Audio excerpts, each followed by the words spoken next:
एक बृहद प्रकार का डेटा ऑनलाइन उपलब्ध होगा जो 2 वे होगा। कोई भी जगह पे हुए विस्फोट को आप ये डेटा के अंदर, डेटा स्टोरेज के अंदर इंक्लूड भी कर पाएंगे और डेटा का उपयोग कर हर राज्य में कहीं पर भी जरूरत पड़े इसके इन्वेस्टिगेशन के लिए भी यहां से अनेक प्रकार के गाइडेंस मिलेंगे, प्रोसिक्यूशन तक के गाइडेंस मिलेंगे।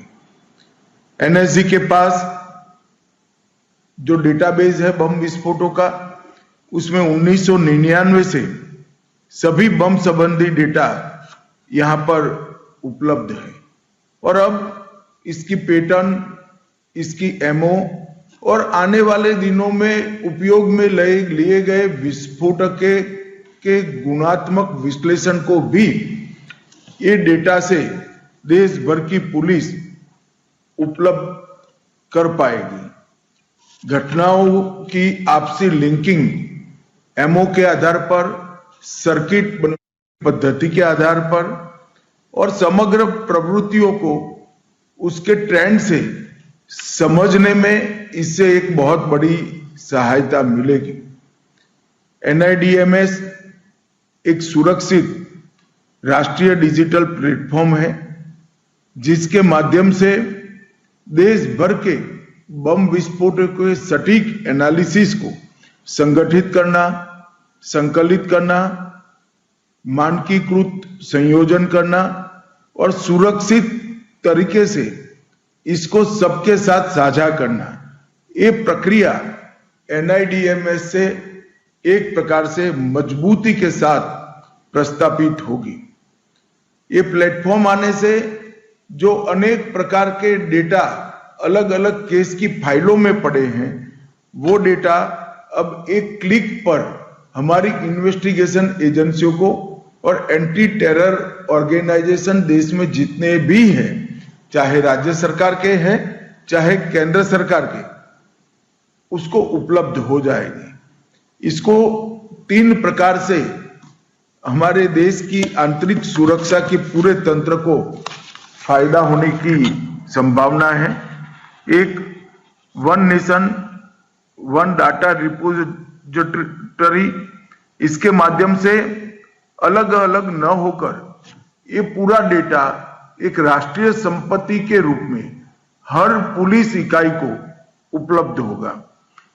इससे अभियोजन की गति और गुणवत्ता दोनों में बहुत अच्छा बदलाव आएगा, पॉजिटिव बदलाव आएगा। हम इस पर से पैटर्न को भी पकड़ पाएंगे और पैटर्न पकड़ने से वैज्ञानिक साक्ष्य अभियोजन रख पाएगा।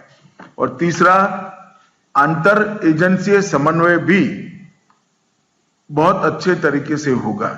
सही सूचना सही समय पर और सही जगह पर पहुंचाने का ये एक प्रकार से बहुत अच्छा प्रयास होगा। मित्रों, एनएसजी भारत की विश्व स्तरीय जीरो एरर फोर्स है। एनएसजी 84 में बनी तब से अब तक निरंतर, चाहे कोई घटना हो या न हो, दुनिया भर की आतंकी घटनाओं का विश्लेषण कर एनएसजी ने अपने आप को किसी भी प्रकार की घटना के लिए तैयार कर लिया है। आतंकरोधी गतिविधियां, विमान हाईजैक रोधी अभियान, बम को निष्क्रिय करने की एक सुंदर प्रणाली और अब इसका डेटा सभी एजेंसियों के साथ साझा करने का प्लेटफॉर्म बनाना, ये बहुत महत्वपूर्ण कार्य एनएसजी कर रही है। और कई बार अपने पराक्रम के लिए हर स्तर पर एनएसजी के अधिकारियों को, एनएसजी के लड़ाकों को कई चक्र मिले हैं। 3 अशोक चक्र, 2 कीर्ति चक्र, 3 शौर्य चक्र, 10 पुलिस पदक और 44 सेना पदक से हमने अलग अलग समय पर घटनाओं में वीरता दिखाने के लिए एनएसजी के ऑफिसर्स और जवानों को सम्मानित किया जा चुका है। ये 4 दशक में हमने लगातार बदलते परिदृश्य के साथ साथ एनएसजी को बदलने की भी प्रक्रिया जारी रखी है। एनएसजी के क्षेत्रीय अब अलग अलग हिस्सों में कार्यरत है। मुंबई, चेन्नई, कोलकाता, हैदराबाद, अहमदाबाद और अब अयोध्या में भी एक नया हब बन रहा है। इससे एनएसजी की पहुंचने की जो समय की मर्यादा थी, इसको काफी हद तक हम कंट्रोल करने में सफल हो गए। ये सभी हब एक्टिव होने के बाद, अयोध्या का हब एक्टिव होने के बाद देश के किसी भी कोने में 1-1.5 घंटे में ही एनएसजी आपात स्थिति में पहुंच सकती है। दिल्ली में स्पेशल एक्शन ग्रुप्स हैं जो काउंटर टेररिज्म और एंटी हाईजैकिंग ग्रुप के रूप में प्रस्तापित किए गए हैं। एक प्रकार से 365 दिन 24 घंटे एनएसजी ऑन टोज रहती है और इसका फायदा निश्चित रूप से देश को हुआ है। विगत 6 साल में नरेंद्र मोदी जी की सरकार बनने के बाद जो लगातार प्रयास 14 से शुरू हुए, इसमें विगत 6 साल में हमने अनेक प्रकार के डेटा जनरेट कर एकत्रित करने का काम किया है। लगभग देश के 100% police station, 17,741 police station CCTNS से जुड़े हुए हैं। उनका ऑनलाइन डेटा उपलब्ध हो जाता है। ICJS 2 one data one entry के सिद्धांत पर next step data sharing system के रूप में उभर रहा है। 22,000 अदालतें ई प्रिजन के माध्यम से लगभग 2 करोड़ 20 लाख कैदियों का डेटा, ई प्रोसिक्यूशन के माध्यम से 2 करोड़ अभियोजनों का डेटा, ई फॉरेंसिक के माध्यम से 31 लाख सैंपल्स का रिजल्ट, क्राइमेक के 24 लाख अलर्ट और नफीस के माध्यम से 1 करोड़ 21 लाख फिंगरप्रिंट का रिकॉर्ड आज 1 क्लिक पर उपलब्ध है।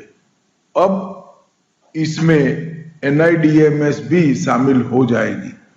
आने वाले दिनों में जब ये सभी डेटा एक दूसरे के साथ बात भी करेंगे और अनेक प्रकार के विश्लेषण इसमें से आर्टिफिशियल इंटेलिजेंस के माध्यम से हम कर पाएंगे, तब निश्चित रूप से हमारी सुरक्षा ग्रिड मजबूत होगी। मैं फिर से एक बार एनएसजी को, राष्ट्रीय रक्षा शक्ति यूनिवर्सिटी को बहुत बहुत बधाई देना चाहता हूं कि आज जो शुरुआत हो रही है ये हमें देश को सुरक्षित रखने में आने वाले दिनों में बहुत मदद रूप होगी, इसका मुझे विश्वास है। अंत में सभी को बहुत बहुत बधाई और धन्यवाद।